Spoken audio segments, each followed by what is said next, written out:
Stop. Right there. What is this? Turn around, hands against the wall. Who are you? What's this all about? I'll ask the questions. Move. On this episode of Old Joe's Reminiscence, Garth gets a chance to prove his deductive reasoning skills when he's recruited to join the Ark's police force. Guest starring Ivor Barry.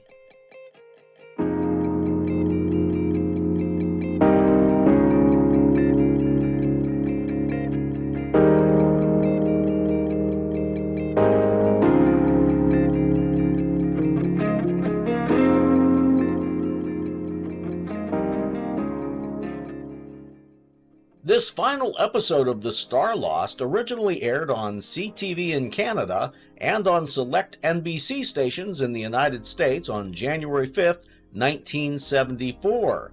It also aired under the title The Ark on Group W Westinghouse stations like KDKA-TV in Pittsburgh, the local station I watched it on.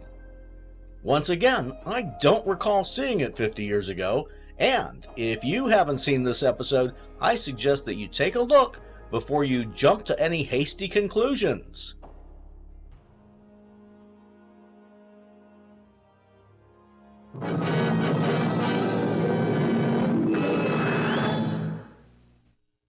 The episode opens with Rachel seated at the sphere projector with Devon and Garth standing behind her.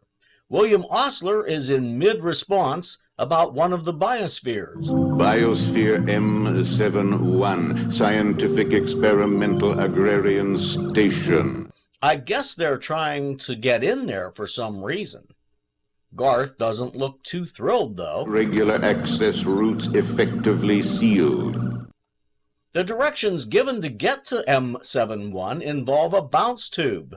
We've been referencing those in all the episodes, but we haven't seen one of them in use since the very beginning of the series. I guess that special effect they used was deemed a bit too laughable. They head out, but Garth lags behind. Devon, this is where I get off. He's decided to go home. He's tired of chasing a pipe dream. He's probably also fed up with seeing his girl with another guy. I mean, three's a crowd, right? Goodbye, Devon. Garth, listen to me. Goodbye. Rachel.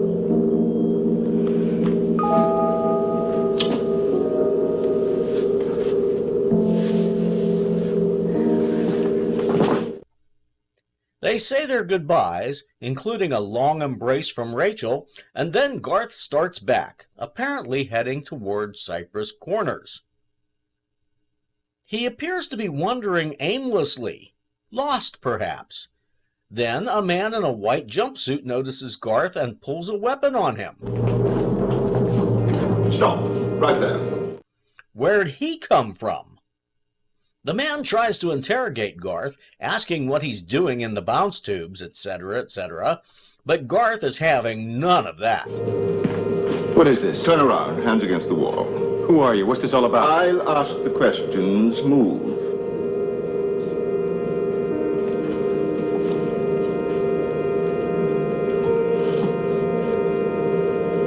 All right.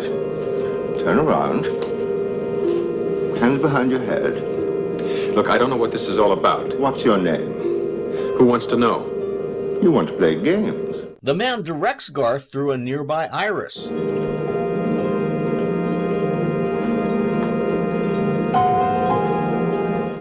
Garth spies something that looks, to me, to be an armored vehicle. What's IAP? Intra-Arc Police. So the Ark not only has a medical response team, but there's also a police force. Why haven't they encountered them before this? The man takes his prisoner in. Police? Let's go. There's a bit of eye candy doing paperwork, and once again I'm loving the 1970s fashions. Tech, take these computer disks over to Mike. He's waiting for them. She is Tech, played by then 31-year-old Diane Dewey, who hails from Essex Junction, Vermont. She played a few minor roles during a brief acting career, including a small part in the 1980 Bruce Dern film Middle Age Crazy. Put your hand there.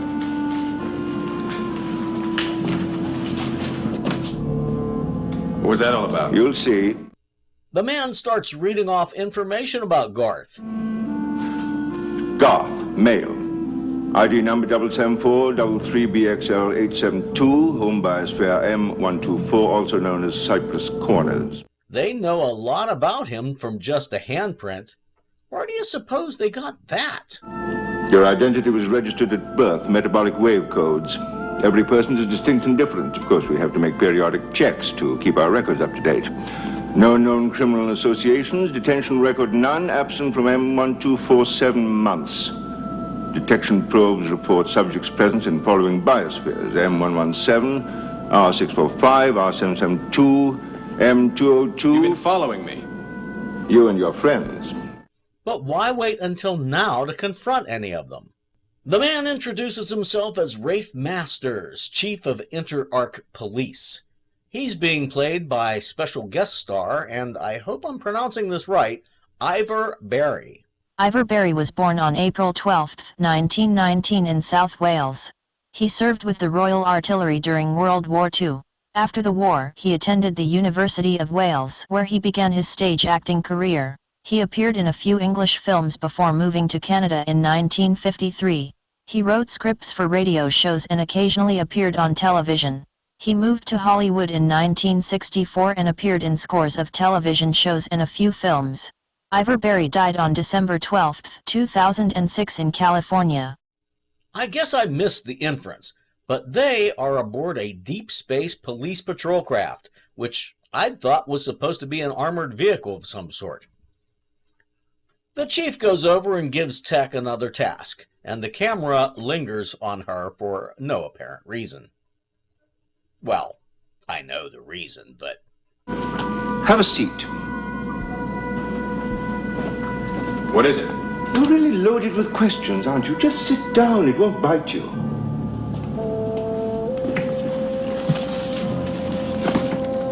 What is this? Just sit there and relax. We haven't much time, and I want to find out a lot more about you.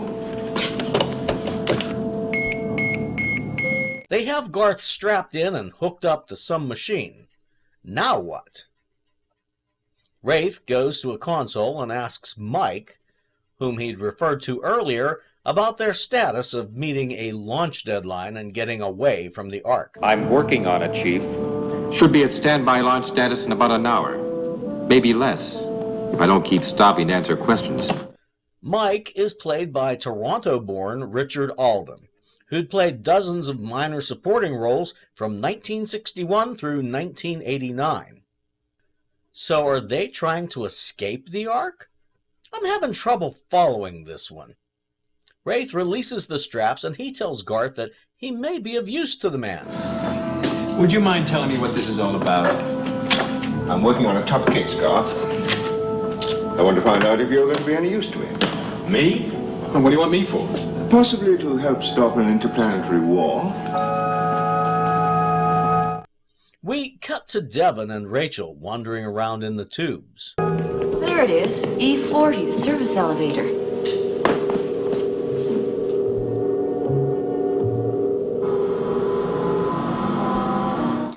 There's little to no air inside the service elevator, so Devon opens a nearby compartment to get some spacesuits out for them.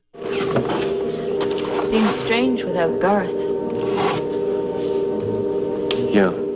Meanwhile, Wraith is giving Garth a rundown about the Federation of United Planets located in a nearby solar system. Get me the results of those tests we ran on Garth as soon as you can, please. Right away. Thank you. Is she a policewoman? Police technician, Class A, the best in the business. Naturally, I only have the best in my personal staff. Punch up those 4 buttons, would you?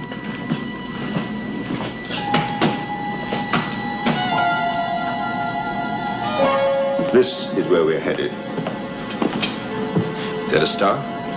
A sun, Garth. A real sun. Back in that service elevator, Devon and Rachel are all suited up.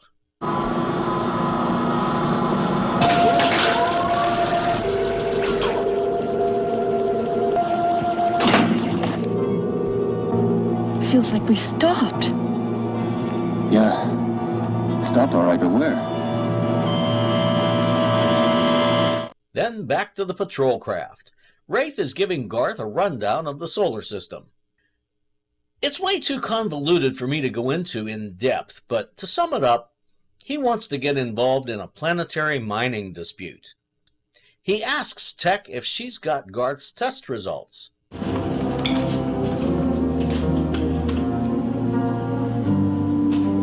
Interesting. Wraith wants Garth to join his team. It's a chance of a lifetime. Meanwhile, There's got to be some way to set off an alarm to let people know where we are. is there a call box? The suits they're wearing have a limited air supply. If Garth was there, he'd probably notice that panel on the wall behind them and start tearing it apart. Back to that police craft miniature, and inside we see that Garth is now in a police uniform. Looks like it was made for you. Well, at least it fits. So it should. The way you came through those tests, that outfit practically jumped at you. Thanks. Oh, that's the chief of planetary police. Come on. Is he the officer we'll be working with? Yes and no. She's the officer we'll be working with.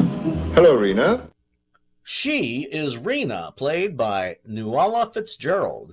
The Irish-born actress appeared in a few dozen shows from 1964 till 2015, most notably as Nurse Louise Wynn in 25 episodes of Police Surgeon in 1971 and 1972. She died in Toronto on July 31st of last year. Rena says they're about to enter their launch window, and she wants to know if they're ready. Wraith checks with Mike. 28 minutes, 57 seconds to launch. I'll give you a 5-minute warning. Mike's console flashes.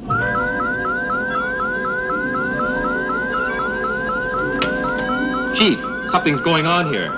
We're on hold.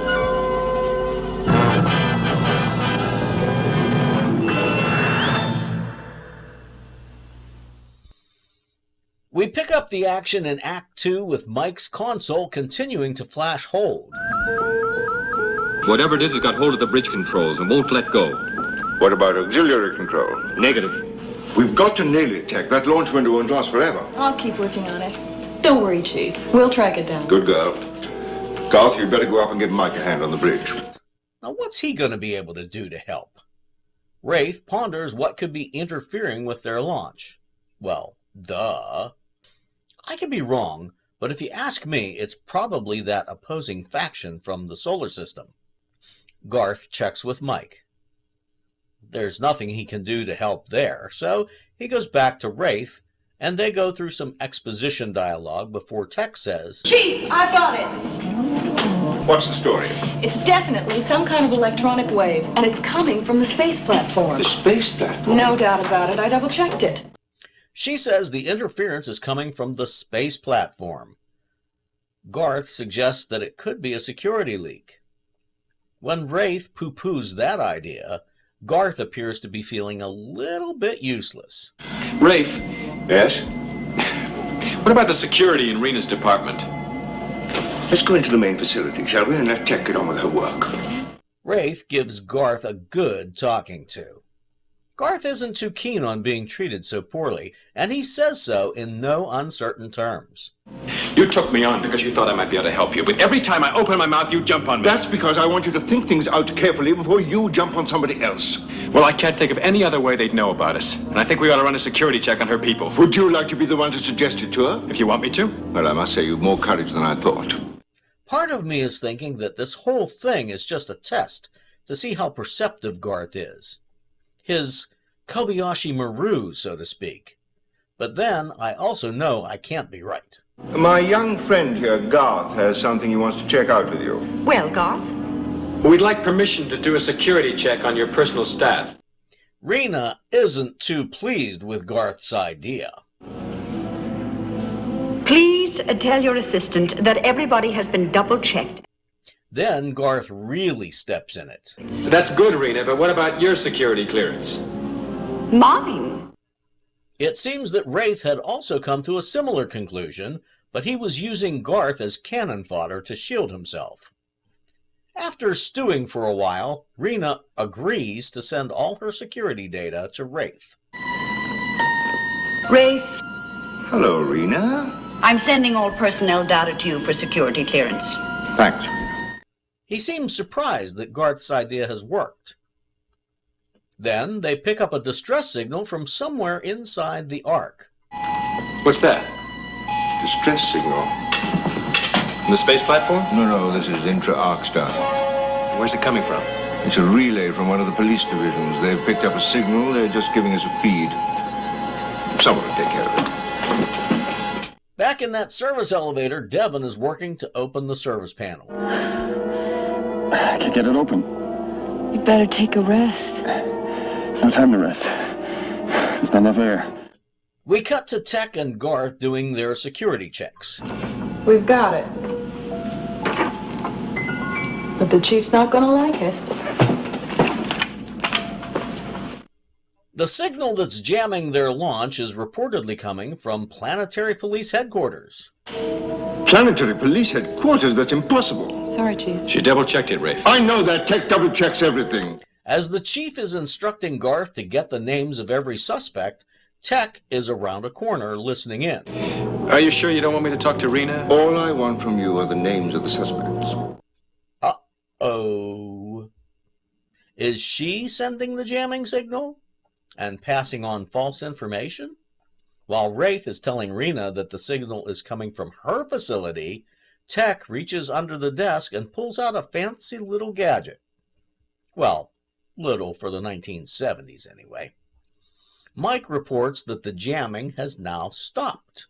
I don't know what you did, Chief, but I'm reprogramming and then starting the countdown again. And the window's still open. Wide open, Chief, but not much longer. Meanwhile, back in the service elevator, Rachel has passed out. Rachel? Back aboard the police craft, they're still getting that distress signal. It's coming from the vicinity of Biosphere M71. Why doesn't one of the divisions take this call? Seems to be somewhere in the area of Biosphere M71. Wait a minute. That's where Rachel and Devon were going, Biosphere M71. Rena calls in to report that her situation is worsening. Garth has tracked down the distress call's location. Service elevator E40, immobile between level 6 and 7. Now, can we send a rescue team? If they're trapped in there, even in suits, they're just about dead by now.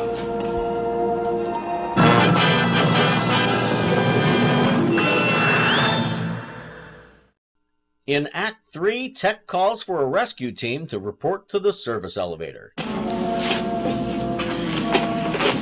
Don't worry, Garth. That team will move out fast. I should be with them. They know their jobs, Garth. You're needed here. He's not sure what he wants to do now. He feels that Wraith is just using him. Tech tells Garth he should go and help Wraith. The ominous swell of the timpani hints at her motivation.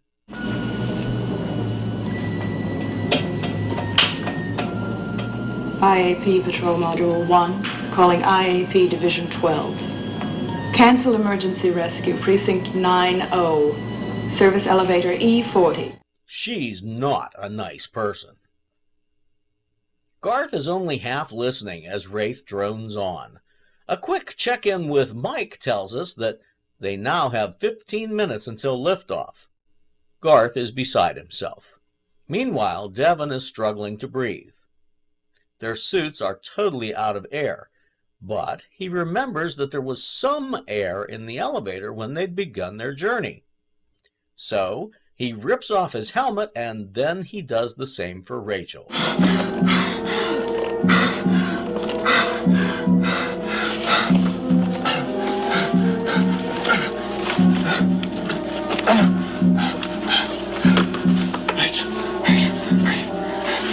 Breathe. Back aboard the police craft, Tech pulls out her push-button thingy and activates it again. Chief, they've done it again. Chief, I've isolated the signal down to its exact source. Planetary Police Command, Rena's office. It's a good thing she's not wearing any pants, because they'd be on fire right about now. We are being jammed again. But that's not possible, Rafe. Rhaegar and Calixian are still in custody. The jamming signal is coming from your office, Rena. Rafe, that just can't be. For someone who's supposed to be a good cop, he sure misses a lot of obvious clues. They're about to lose the launch window. Rafe is going to help Mike get the launch going, and Rena is going to release her people from custody to see what they can do to stop the jamming too.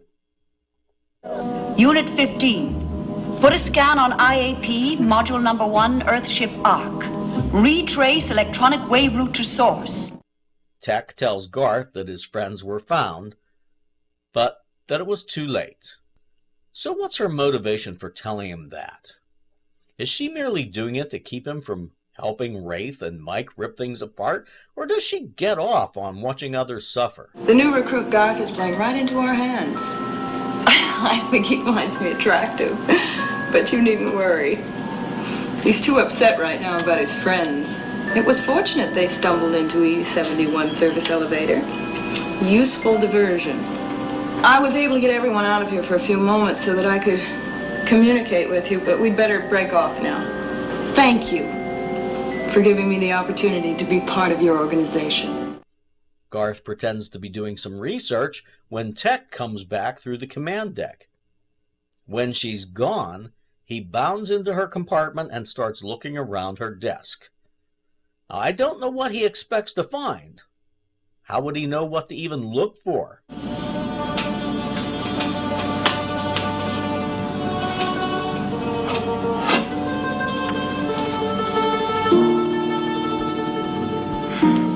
Show this to Rafe. No, Garth. Put it back exactly where you found it.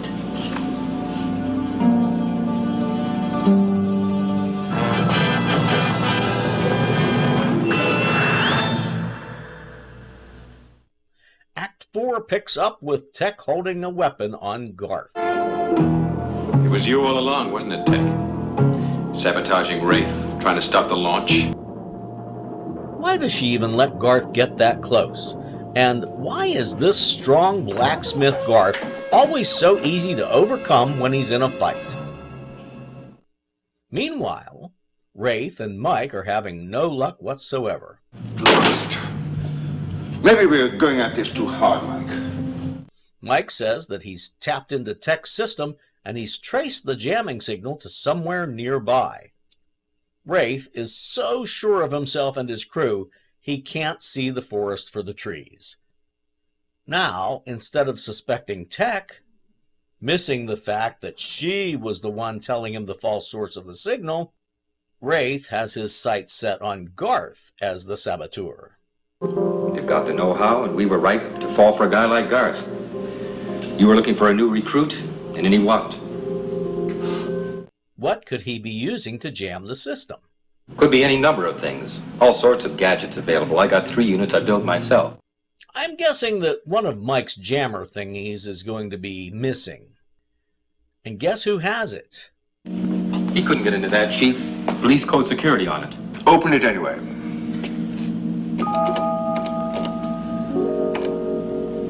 Is that jammed too? They can't open the locker.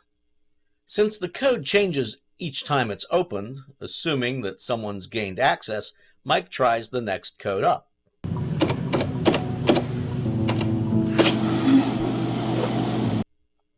Dun, dun, dun! There's one missing. There's that timpani again. Garth is walking as if he's a robot, blindly following Tech's commands. That's fine, Garth. Now turn left.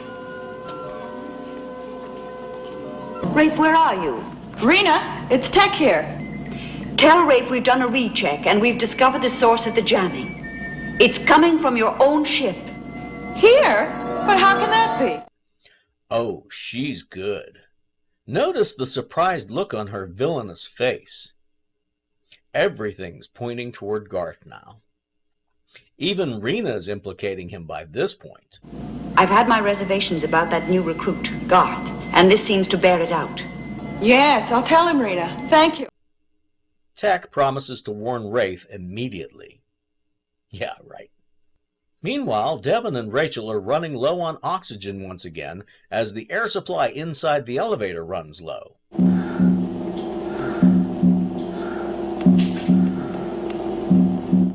Of course, Garth is being blamed for that, too. Garth's probably finished them off by now. Here it is. What do we got? 2 people in there, all right. Metabolic functions down, life signs down, running out of oxygen. Poor guy. All he wanted to do was go back home to Cypress Corners. Back to Garth and Tech. It's as if he was hypnotized. Stop, Garth.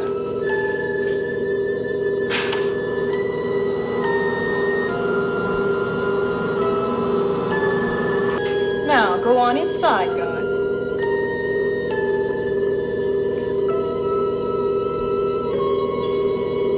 Good.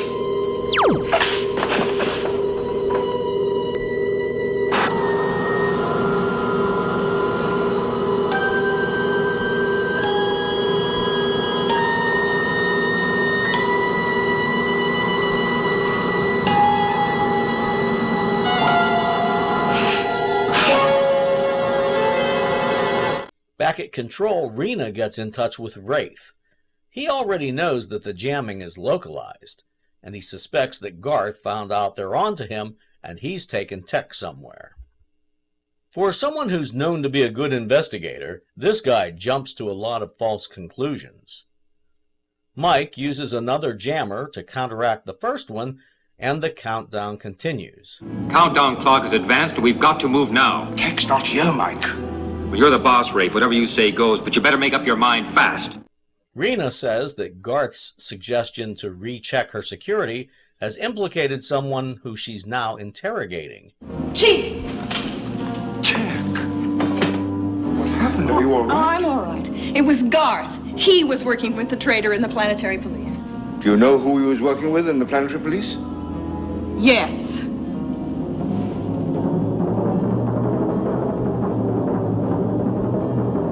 Rafe! Dun, dun, dun! Where did you leave Garth? I want to talk to him. He's dead, Chief.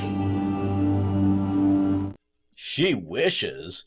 Garth is stumbling on his way back to the craft.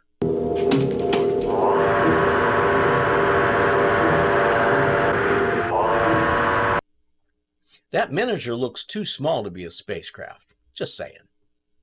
Rena reports that her prisoner, Rhaegar, has confessed. Tech was working with him all along. It's such an unbelievably elaborate plot. When Garth shows up, Tech pulls her weapon. Don't move! Report from Division 12, Rafe. Devin and Rachel are okay. Got to them just in time. Garth had better get out of there because there's only 30 seconds to launch. You launch, Mike, and I'll kill Rafe in 2 seconds. What's going on down there? Do it now, Mike. Launch before the window closes. I mean it, Mike. I'll kill him. Chief, I can't. No, Mike. We've got to launch. Too late, Chief. We've lost the window. Mission aborted.